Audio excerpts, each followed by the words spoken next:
ಕ್ಯಾನ್ಸರ್ನಿಂದ ಬಳಲ್ತಾ ಇದ್ದ ಕರುನಾಡ ಚಕ್ರವರ್ತಿ ಡಾಕ್ಟರ್ ಶಿವರಾಜ್ ಕುಮಾರ್ ಅಮೆರಿಕಕ್ಕೆ ತೆರಳಿ ಯಶಸ್ವಿಯಾಗಿ ಚಿಕಿತ್ಸೆ ಮುಗಿಸಿ ಬೆಂಗಳೂರಿಗೆ ಮರಳಿದ್ದಾರೆ.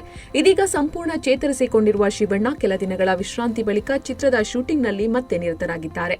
ಈ ಮಧ್ಯೆ ಅವರು ತಾವು ಕ್ಯಾನ್ಸರ್ ವಿರುದ್ಧ ನಡೆಸಿದ ಹೋರಾಟವನ್ನು ಡಾಕ್ಯುಮೆಂಟರಿ ಮೂಲಕ ದಾಖಲಿಸುವುದಕ್ಕೆ ಮುಂದಾಗಿದ್ದಾರೆ. ಆ ಮೂಲಕ ಒಂದಷ್ಟು ಜನರಿಗೆ ಆತ್ಮಸ್ಥೈರ್ಯ ನೀಡೋದು ಅವರ ಉದ್ದೇಶ. ಕ್ಯಾನ್ಸರ್ ಕುರಿತು ಜಾಗೃತಿ ಮೂಡಿಸುವ ಸಲುವಾಗಿ ಈ ಡಾಕ್ಯುಮೆಂಟರಿ ಮಾಡೋದಾಗಿ ಅವರು ತಿಳಿಸಿದ್ದಾರೆ.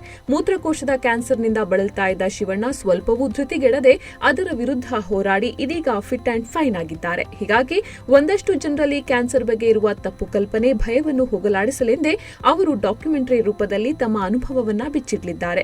ಡಾಕ್ಯುಮೆಂಟರಿಯಲ್ಲಿ ಏನಿರಲಿದೆ ಅನ್ನೋದನ್ನ ನೋಡೋದಾದ್ರೆ, ಕ್ಯಾನ್ಸರ್ ಬಂದ್ರೆ ಜೀವನವೇ ಮುಗಿದು ಹೋಯಿತು ಎನ್ನುವ ತಪ್ಪು ಅಭಿಪ್ರಾಯ ಈಗಲೂ ಕೂಡ ಬಹುತೇಕರಲ್ಲಿದೆ. ಸೂಕ್ತ ಚಿಕಿತ್ಸೆ ಪಡೆದು ಮೊದಲಿನಂತೆ ಸಹಜ ಜೀವನ ನಡೆಸಬಹುದು ಅನ್ನೋದು ಹಲವರಿಗೆ ತಿಳಿದಿಲ್ಲ. ಹೀಗಾಗಿ ಕ್ಯಾನ್ಸರ್ ಬಗ್ಗೆ ಜಾಗೃತಿ ಮೂಡಿಸಿ ಅವರಿಗೆ ಧೈರ್ಯ ತುಂಬಲೆಂದೇ ಡಾಕ್ಯುಮೆಂಟರಿ ನಿರ್ಮಿಸಲಾಗ್ತಾ ಇದೆ. ಕ್ಯಾನ್ಸರ್ ಬಂದ ನಂತರ ತಾವು ಅನುಭವಿಸಿದ ನೋವು, ಚಿಕಿತ್ಸಾ ವಿಧಾನವನ್ನು ಅವರು ವಿವರಿಸಲಿದ್ದಾರೆ.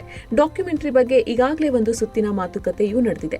ಈ ಡಾಕ್ಯುಮೆಂಟರಿ ಯಾರು ಮಾಡಲಿದ್ದಾರೆ ಅನ್ನೋದು ಇನ್ನೂ ಅಂತಿಮವಾಗಿಲ್ಲ. ಮೂತ್ರಕೋಶದ ಕ್ಯಾನ್ಸರ್ ಚಿಕಿತ್ಸೆಗಾಗಿ ಶಿವರಾಜ್ ಕುಮಾರ್ ಅವರು 2024 ಡಿಸೆಂಬರ್ 18ರಂದು ಬೆಂಗಳೂರಿನಿಂದ ಅಮೆರಿಕಕ್ಕೆ ಪ್ರಯಾಣ ಬೆಳೆಸಿದ್ರು. ಡಿಸೆಂಬರ್ 24ರಂದು ಮಿಯಾಮಿಯಾ ಆಸ್ಪತ್ರೆಯಲ್ಲಿ ಶಿವರಾಜ್ ಕುಮಾರ್ಗೆ ಯಶಸ್ವಿ ಶಸ್ತ್ರಚಿಕಿತ್ಸೆ ನೆರವೇರಿತ್ತು. 6 ಶಸ್ತ್ರಚಿಕಿತ್ಸೆಗೆ ಒಳಗಾಗಿದ್ದ ಅವರು ಚೇತರಿಸಿಕೊಂಡು 2025ರ ಜನವರಿ 26ರಂದು ಬೆಂಗಳೂರಿಗೆ ಮರಳಿದ್ರು. ಕೈತುಂಬಾ ಸಿನಿಮಾ ಹೊಂದಿರುವ ಶಿವರಾಜ್ ಕುಮಾರ್ ಇದೀಗ ಶೂಟಿಂಗ್ನಲ್ಲಿ ತೊಡಗಿಸಿಕೊಂಡಿದ್ದಾರೆ. ತೆಲುಗು ಚಿತ್ರದಲ್ಲಿ ಶಿವಣ್ಣ, ಕನ್ನಡದ ಸಾಲು ಸಾಲು ಚಿತ್ರಗಳ ಜೊತೆಗೆ ಶಿವಣ್ಣ ಇದೀಗ ತೆಲುಗು ಸಿನಿಮಾವನ್ನು ಒಪ್ಪಿಕೊಂಡಿದ್ದಾರೆ. Tollywood super star Ram Charan ಅವರ ಮುಂದಿನ ಚಿತ್ರದಲ್ಲಿ ಶಿವಣ್ಣ ಮುಖ್ಯ ಪಾತ್ರದಲ್ಲಿ ನಟಿಸಲಿದ್ದಾರೆ.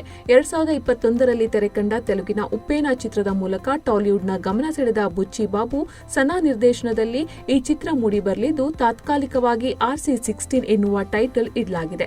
ಇತ್ತೀಚೆಗೆ RC16 ಚಿತ್ರತಂಡ ಶಿವಣ್ಣ ಅವರ ಲುಕ್ ಟೆಸ್ಟ್ ಪೂರ್ಣಗೊಳಿಸಿದೆ. ಮೊದಲ ಬಾರಿಗೆ ರಾಮ್ ಚರಣ್ ಮತ್ತು ಶಿವಣ್ಣ ತೆರೆ ಹಂಚಿಕೊಳ್ತಾ ಇರುವ ಕಾರಣದಿಂದಲೇ ಈಗಾಗಲೇ ಸಿನಿಮಾ ಕುತೂಹಲ ಕೆರಳಿಸಿದೆ. ಕಥೆಗೆ ತಿರುವು ನೀಡುವ ಬಹುಮುಖ್ಯ ಪಾತ್ರದಲ್ಲಿ ಶಿವರಾಜ್ ಕುಮಾರ್ ಕಾಣಿಸಿಕೊಳ್ತಿದ್ದಾರೆ ಎನ್ನಲಾಗಿದೆ.